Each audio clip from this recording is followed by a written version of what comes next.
When central banks raise interest rates, it's big news. Bankers judging that the only way they can try to pull down inflation is to carry on raising interest rates. We're going to see rising rates. Rising interest rates that will make the cost of borrowing go up.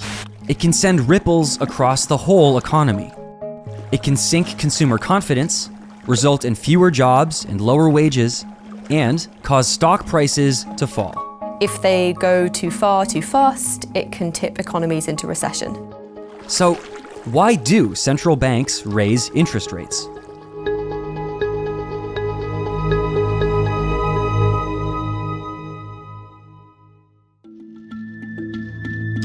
Let's start with the basics. If you borrow money, you'll have to pay back a little extra to make it worthwhile for the lender. Well, I think we can make you this loan. You have a good reputation. We know you're reliable. I'm glad you think so. This is the interest rate. So if you are taking out a loan, you want the interest rate to be as low as possible so you don't have to pay that much back. On the flip side, if you want to save money, then a high interest rate means you can earn more on your savings. See it as a reward for leaving money in your account. But the size of your reward depends on the circumstances. There's no single interest rate in the economy. You've got thousands of banks setting their own commercial rates. That's all influenced, though, by the interest rate that the central bank sets. A central bank is like a bank for banks. Just like you and your savings account, banks also earn interest when they leave money with a central bank.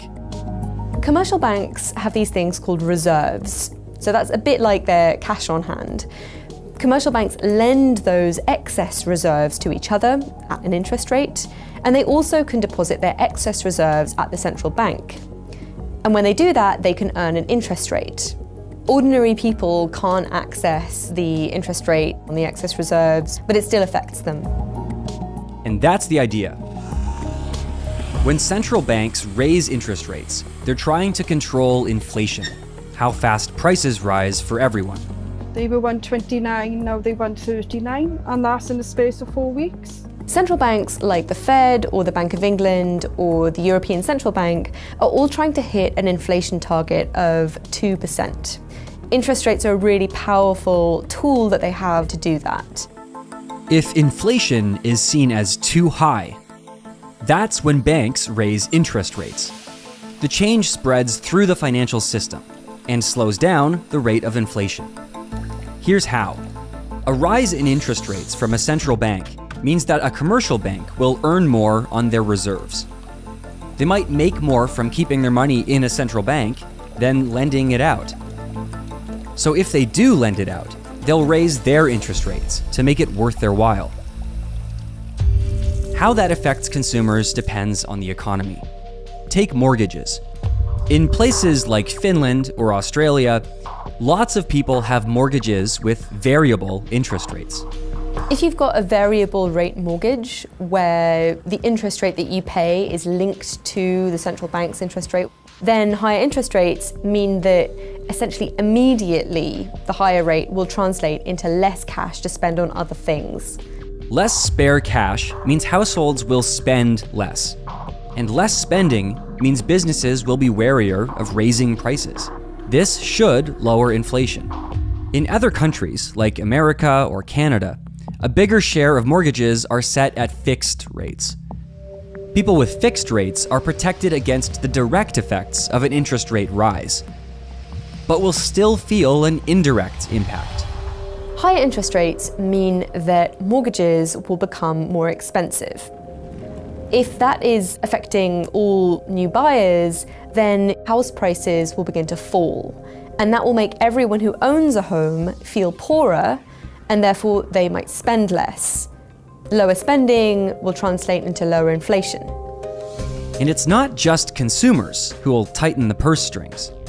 When interest rates rise, then businesses will find it more expensive to borrow and invest. That generally means less economic activity. It might mean fewer jobs are created. Fewer jobs and lower wages could mean less money for households, and consumer confidence might suffer, which also means less spending. People are grappling with a decline in real wages, meaning their money buys less. When interest rates rise, that will tend to slow down spending, investment, and generally depress economic activity. Overall, that will make businesses more reluctant to raise their prices, and that will tend to pull back inflation. It sounds straightforward, right? But the trick is judging how far to go. In 1981, the Federal Reserve, America's central bank, allowed interest rates to rise to a whopping 19%. The move curbed inflation, but it led to widespread economic pain. I regret to say that we're in the worst economic mess since the Great Depression. It is very difficult to get inflation under control without severely denting economic activity. In America, it's been over 70 years since they've managed to get inflation down from over 5% without causing a recession. A little inflation is okay. It keeps the economy moving at a sensible speed. But inflation staying high for too long is a problem. Higher prices means employees will need higher wages, pushing up costs for businesses. That could drive up prices further, potentially leading to an upward spiral of wages and prices. Retail inflation in India has surged to 7.8%. The combination of tepid economic activity and high inflation poses serious challenges for Indian economy going forward. Central bankers are really concerned about setting expectations of inflation. The idea is that if it can show that it is credible, that it will always act to get inflation back down to 2%, then maybe it won't have to, raise interest rates and then lower them in this kind of seesaw fashion. Raising interest rates can slow an economy right down. The trouble is, the brake pedal has a delay. It can take as long as 2 years to see the full results from interest rate changes. Central banks know this, so when they set interest rates, they're actually trying to read the road ahead. But predicting the future isn't easy.